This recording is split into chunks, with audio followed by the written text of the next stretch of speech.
Good morning, everybody, and what a beautiful Thursday. I'm so glad you're here. It's a beautiful snowy day here. There you go. I'm looking forward to a wonderful day, and I hope you are too. I sound a little bit like Mr. Rogers, don't I? I know that's kind of crazy, but I'm Rita Hickman. I'm not Mr. Rogers. And I help women who are in narcissistic and toxic relationships really sort of find themselves again and get on a good path and reclaim their life and find their voice and evolve as a person. And if all goes well, then you then have a positive impact on the people that you love and the world around you. Because at the end of the day, we are, our job is to be the best version of ourselves that we can be, and and it means that we're going to have to reclaim those different parts of our soul and those different parts of our heart that maybe we left behind or we didn't even know we had in the first place. That's one of the cool things about shamanic work, is that it's about soul retrieval. And when they talk about soul retrieval, what they really mean is different parts and pieces of yourself, your voice maybe, or your confidence, or your inner wisdom, or parts of your life that maybe you blocked out or shut off, or what it means to be a woman instead of a little girl. All of those things come into place. And when we reclaim those parts of ourselves, those parts of our soul, and having a relationship is the best way to do it. Because I had a mentor who would say, you don't know who you are until you come up against someone who you think you are not. And it's through that interaction that different parts of you come up and different pieces of you come up. And in fact, on our call that we had Tuesday night for the Narcissism Women's uh, Sacred Fire and Talking Circle that we do online every Tuesday, it's a part of a group that I facilitate. You can ask me about it later if you'd like to message me. Anyways, we were talking about how there's a difference between, let's say, instinct and intuition. You know, we started life very instinctually, and instinct is that survival mechanism, and usually it involves the gut, and all the bacteria in the gut and the reaction to that, and it involves our head, but there's a missing piece. The missing piece is our heart brain. We've got three brains. We've got a head brain, we've got a heart brain, and we've got a gut brain. And typically we're only working from one or two at the most. We usually don't have all three working together. And what does that look like? What does it look like to have your head brain and your heart brain and your gut brain working together? It means that your ego, which is, kind of your brain, your conscious mind, it gets an opinion, and your gut gets an opinion, and your heart gets an opinion. And they all kind of have a caucus, and they talk together, and that comes out as intuition, is as some would say, following spirit, or following your higher power, or good orderly direction, or the magic of the universe, or metaphysics. But really what it is it's paying attention to the world around you and trying to lead yourself and your decisions from not only your head brain, not only the ego and the desire to need more, or the insecurities, or the feeling of off balance, or the worry that comes from the head brain, you know. And when it turns into instinct is when we sort of add that gut brain. And the head brain and the gut brain, it will get us out of trouble. It will, it clicks on, it kicks in, and we are able to navigate. When I used wonderful instinct when I was a young girl, and the first time that I really felt like I stood up for myself was when I walked out on my abuser, and I walked out of the situation. Granted, I I didn't do it in a confrontational way because I was small. I was female and small, and they were male and big. And but it- but it was that instinct that instinct that saved me, because it was a very dangerous situation for me. And so my instinct, my head and my gut said, okay, let's figure our way out of this and let's come up with the best way to do it and save ourselves. But instinct really is that amygdala. It's the fight or flight. It's the, oh my God, how am I going to handle this? And let's get ourselves out of it. It's based on protection, for the most part.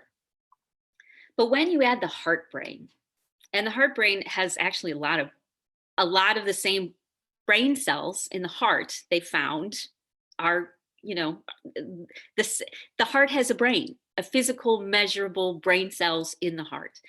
And there's so much wonderful research and science behind this about how our heart kind of goes out and feels the environment around us, and sort of feels our way through things. I tend to lead with my heart. So I tend to be very felt sense oriented. And the heart, if it's left alone, which has kind of been my problem a lot of times, isolated from my brain and my gut, it means that we end up being more empathic, but we can also be more codependent because we lead with our heart. Our heart makes all of the decisions. Our heart decides to have compassion or to turn left or right.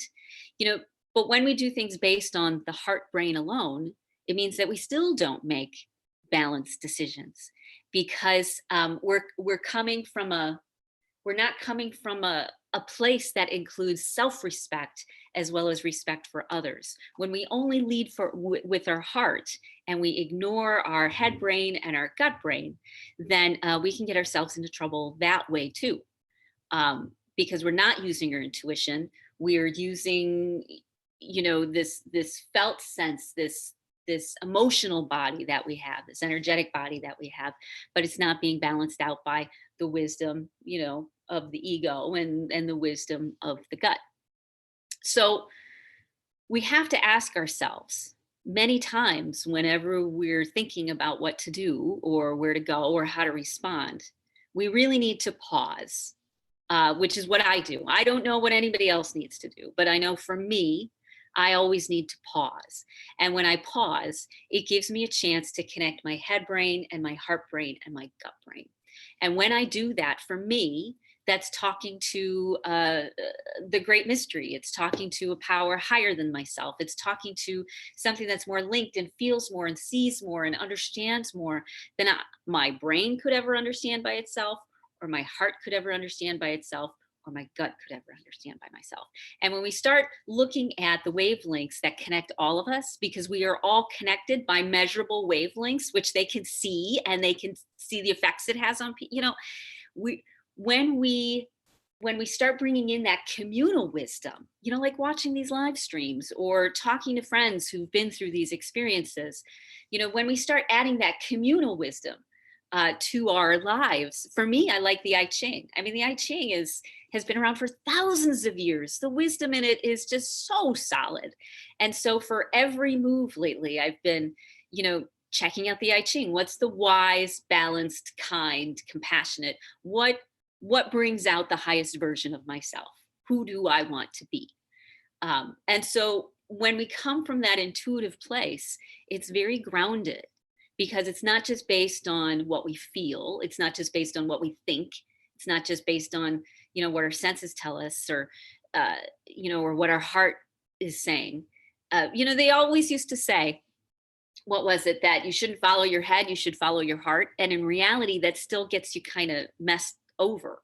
It's important to follow your intuition. You can't ignore what you know, and you can't ignore your heart, and you can't ignore your gut, and you can't ignore the collective wisdom of the consciousnesses of everything and everybody around you. You can't ignore all that, because then you're trying to fly through the world blind. You're not flying with all of your navigation tools. You decided to get in the plane and blindfold yourself and hope for the best, and then you have no idea what to do, and then you watch yourself sort of spiral down, and you're like, how did I get here?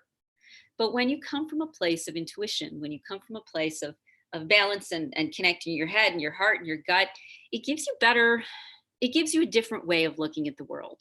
It gives you a way of engaging with people and caring about people in a way that isn't everybody's highest good. That includes compassion for self and compassion for other, respect for self, respect for other.